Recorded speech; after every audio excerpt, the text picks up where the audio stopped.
Hi అండి, అందరికీ please subscribe చేసుకొని లైక్ కొట్టండి. ఇక్కడ వచ్చేసి మనం రొయ్యలు తెచ్చుకొని రొయ్యలలో ఉన్న నరాన్ని తీసేసి శుభ్రంగా ఉప్పేసి కడుక్కున్న తర్వాత బాండీలో వేసి వేయించుతుంటే ఆ రొయ్యలలో ఉన్న వాటర్ అంతా బయటకు రిలీజ్ అవుతుంది.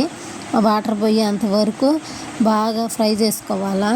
పెద్ద మంట పెట్టేసి బాగా ఫ్రై చేసుకుంటే రొయ్యలలో వాటర్ అంతా ఇంకిపోద్ది. ఆ తర్వాత తీసి గిన్నెకి పెట్టేసుకొని మళ్ళీ బాండి పెట్టుకొని 2 స్పూన్లు ఆయిల్ వేసుకొని ఒక ఉల్లిగడ్డ తీసుకొని సన్నగా దొరుక్కోవాలి. సన్నగా దొరుక్కుని ఉల్లిగడ్డ వేసి బాగా ఉల్లిగడ్డని ఫ్రై అయిన తర్వాత కొద్దిగా అల్లం వెల్లుల్లి పేస్ట్ వేసుకోవాలా.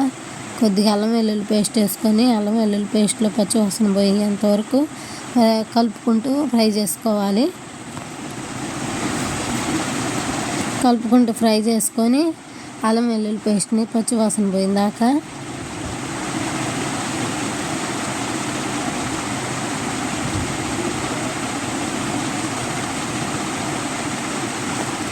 కలుపుకోండి. ఇప్పుడు అల్లం వెల్లుల్లి పేస్ట్లో పచ్చివాసన పోయేంత వరకు కలుపుకున్న తర్వాత మనం టమాటా గొడక ఒకటి వేసుకోవాలా. టమాటాని గొడక సన్నగా తరిగి పక్కన పెట్టుకోవాలా.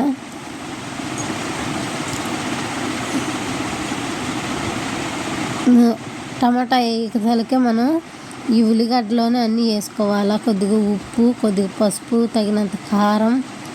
రొయ్యల ఫ్రైకి ఈ స్టైల్లో చేసుకోండి ఒకసారి.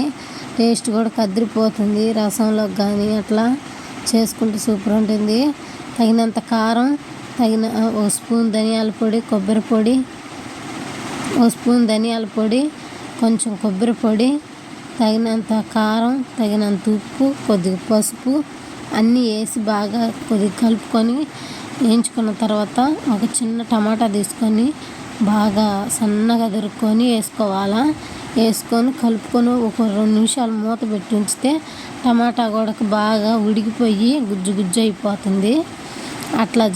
ఇలా చేసుకుంటే అప్పుడు కూర అనేది రొయ్యల ఫ్రై అనేది బాగా టేస్ట్గా వస్తుంది. ఈ స్టైల్లో ఒకసారి చేసి చూడండి, సూపర్ ఉంటుంది. దగ్గర చేర్చేసి మనం మూత పెట్టేసుకొని లో ఫ్లేమ్లో మంట పెట్టేసి ఒక 2 నిమిషాలు ఉంచితే బాగా ఉడికిపోతుంది. ఇక్కడ వచ్చేసి నేను కొత్తిమీర, పుదీనాకు 2 ఇంటికి అదొక కట్ట ఇదొక కట్ట తెచ్చుకొని పాడైపోకూడదని శుభ్రం కడుక్కొని క్లీన్ చేసుకొని మిక్సీ బట్టి ఒక గిన్నెకి పేస్ట్ అలా చేసి గిన్నెకి పెట్టేసుకున్నా. ఇలా పెట్టుకుంటే 4 రోజుల పాటైనా పాడవ్వకుండా ఉంటుంది.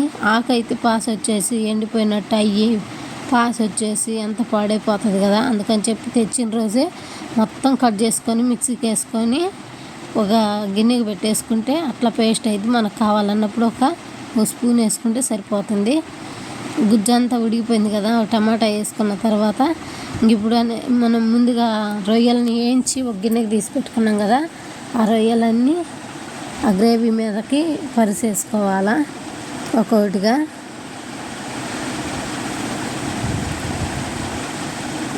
అన్నీ పరిచేసుకొని రొయ్యలను మాత్రం లోపల నరం అనేది తీసి శుభ్రం చేసుకోవాలి.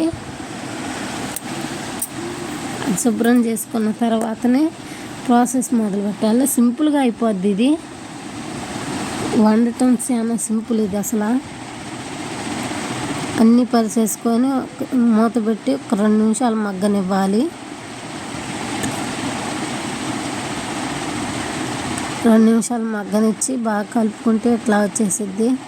అసలు కలుపుతుంటేనే వాసన గుమాలు ఇచ్చి కొడుతుంది. అంత బాగుంది టేస్ట్ కూడా అదిరిపోయేలాగా వచ్చింది.